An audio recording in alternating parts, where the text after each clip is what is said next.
লাউয়ের নাম শুনলেই অনেকের খাওয়ার রুচিটাই চলে যায়, কিন্তু আজ আমি আপনাদের লাউয়ের এমন একটি রেসিপি বানিয়ে দেখাবো যা বাড়িতে বানালে বাড়ির লোক তো আঙুল চেটেই খাবে, সঙ্গে আপনার ছোট বাচ্চাকেও খাওয়াতে অসুবিধা হবে না। একবার বাড়িতে বানালে বাড়ির লোক বারবার বলবে আপনাকে বানাতে। আশা করছি রেসিপিটি আপনাদের ভালো লাগবে। নমস্কার, আমি শম্পার রান্নাঘরে আপনাদের স্বাগত। আমার আজকের রেসিপি লাউ পনির। তো চলুন শুরু করি। বানানোর জন্য এখানে আমার লাগছে লাউ। আমি এখানে 5 থেকে 600 গ্রাম ওজনের একটি লাউ নিয়ে নিয়েছি। আপনারা আপনাদের প্রয়োজন অনুসারে কিন্তু লাউটা ব্যবহার করবেন। এবার এটাকে আমি কেটে নেব।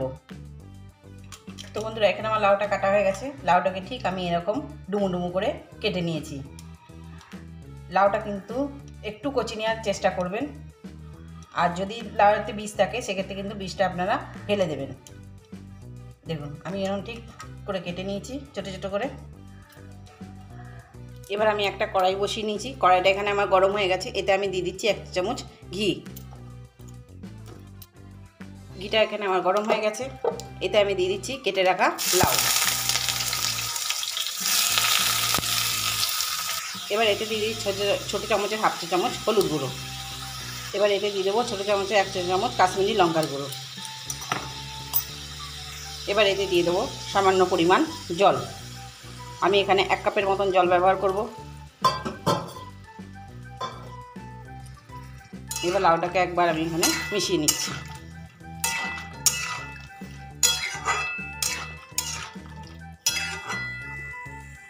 এবার একটা ঢাকা দিয়ে লাউটাকে কিন্তু আমি ভালো করে সিদ্ধ করে নেব।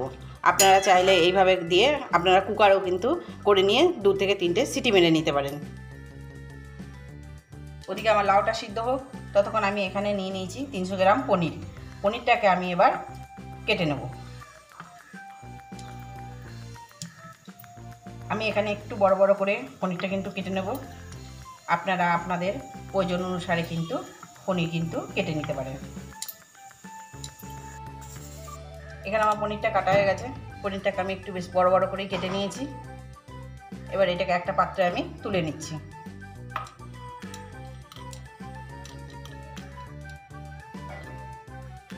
এখানে পনিরগুলো আমি একটা পাত্রে তুলে নিয়েছি। এদিকে আমার লাউটা দেখুন সিদ্ধ হয়ে গেছে। এবার এটাকে ঠান্ডা করে এটাকে আমি মিক্সিতে আমি বেটে নেব। এবার এটাকে একটা মিক্সির জারে আমি ঢেলে নিচ্ছি।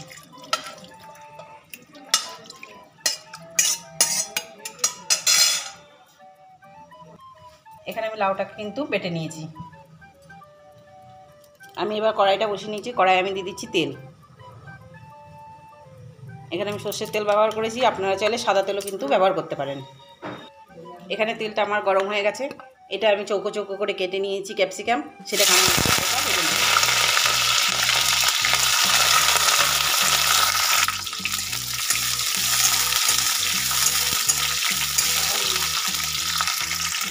এখানে আমার ক্যাপসিকামটা ভাজা হয়ে গেছে। এবার এটাকে আমি তুলে নিচ্ছি।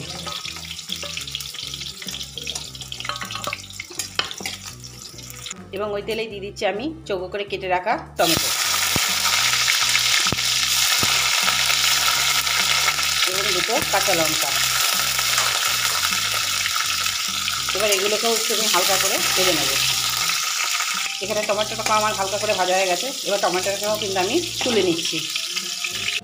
আমি এদিকে একটা মশলা নিয়ে নিচ্ছি। এখানে নিয়ে নিয়েছি আমি হলুদ, 1/2 চামচ হলুদ, 1/2 চা চামচ জিরে, 1/2 চা চামচ ধনে, 1/2 চা চামচ কাশ্মীরি লঙ্কার গুঁড়ো এবং 1/2 চা চামচ নুন। এবার এগুলোকে আমি মিশিয়ে নেব।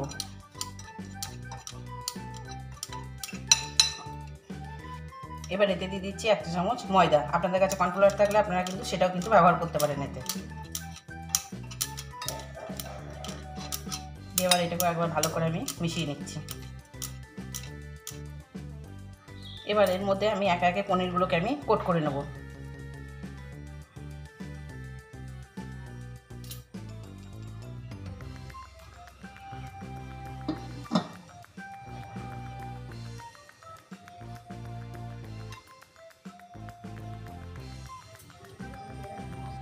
এখানে পনিরগুলো আবার কোট করা হয়ে গেছে। এবার ওই তেলেই আমি পনিরগুলোকে আমি ভেজে নেব।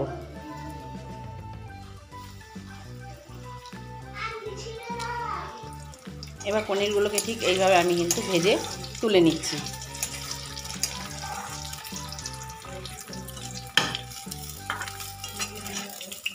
এখানে আমি আরও একটু তেল দিয়ে নিয়েছি, এতে আমি দিয়ে দিচ্ছি 1 চা চামচ গোটা জিরে। এবার এতে ফোড়ন দিয়ে দিচ্ছি গোটা গরম মশলা, এলাচ, দারচিনি এবং লবঙ্গ, একটা শুকনো লঙ্কা। ফোড়নটা আমার এখানে ভাজা হয়ে গেছে। এতে আমি 1 ইঞ্চি আদা গ্রেট করে রেখেছি, সেটাকে আমি এর মধ্যে দিয়ে দিচ্ছি। এতে আমি একটা টমেটো কেটে রেখেছি বড় সাইজের, সেটাকে আমি এর মধ্যে দিয়ে দিচ্ছি। এবার টমেটোটাকে একটু আমি ভেজে নিচ্ছি। এবার এটা আমি কিছু শুকনো মশলা দিয়ে দেবো। দিয়ে দিচ্ছি 1 চা চামচ ধনে গুঁড়ো, 1 চা চামচ হলুদ গুঁড়ো, 1/2 চা চামচ লাল লঙ্কার, ছোটো চামচ 1 চামচ কাশ্মীরি লঙ্কার গুঁড়ো, স্বাদ অনুযায়ী লবণ। লবণটা আপনারা আপনাদের প্রয়োজন মতন কিন্তু ব্যবহার করবেন। এবার এতে দিয়ে দেবো আমি সামান্য পরিমাণ জল। এবার মশলাটাকে আমি একবার ভালো করে আমি এখানে কষিয়ে নিচ্ছি। এতে দিয়ে দিচ্ছি স্বাদ অনুসার চিনি। এবার এতে আমি দিয়ে দিচ্ছি বেটে রাখা লাউটা। এবার লাউটা দিয়ে আমি ভালো করে কিন্তু মশলাটাকে এবার কষিয়ে নেব, যতক্ষণ না এর থেকে তেল ছাড়ছে। দেখুন বন্ধুরা, এখানে কিন্তু আমার মশলাটা কষানো হয়ে গেছে এবং মশলা থেকে কিন্তু তেলও কিন্তু ছাড়তে শুরু করে দিয়েছে। এটা যখন আপনারা কিন্তু কষবেন তখন একটু ঢাকা দিয়ে আপনারা কষবেন, নাহলে কিন্তু এই সমস্ত মশলা কিন্তু ছিটে ছিটে কিন্তু পড়বে। এবার এতে আমি দিয়ে দিচ্ছি 1 চামচ গরম মশলার গুঁড়ো এবং দিয়ে দেবো অল্প কসুরি মেথি। মেথি এবং গরম মশলাটাকে কিন্তু মশলার সাথে ভালো করে আমি একবার মিশিয়ে নিচ্ছি। এবার এতে দিয়ে দিচ্ছি ভেজে রাখা পনির। এবার দিয়ে দিচ্ছি ভেজে রাখা ক্যাপসিকাম, টমেটো এবং কাঁচা লঙ্কা। এবার এগুলো দিয়ে মশলার সাথে কিন্তু আমি একবার ভালো করে কিন্তু কষিয়ে নেব।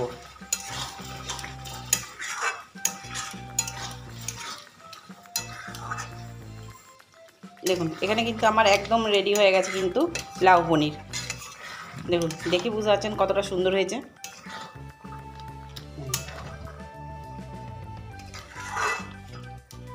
আপনারা গ্রেভিটা ঠিক এরকম মাখামাখাও রাখতে পারেন, কিংবা চাইলে একটুখানি এটাকে একটু পাতলাও করতে পারেন। সেক্ষেত্রে কী করবেন, লাউ থেকে যে জলটা বেরোবে সেই জলটাকে কিন্তু আপনারা রেখে দেবেন একটা বাটিতে ছেঁকে, দিয়ে তারপর কিন্তু লাউটাকে বাটবেন। তাহলে দেখবেন যে বাটার জলটা থাকবে সেটা কিন্তু এর মধ্যে দিয়ে দেবেন, তাহলে কিন্তু দেখবেন এর স্বাদটাও কিন্তু খুব ভালো আসবে।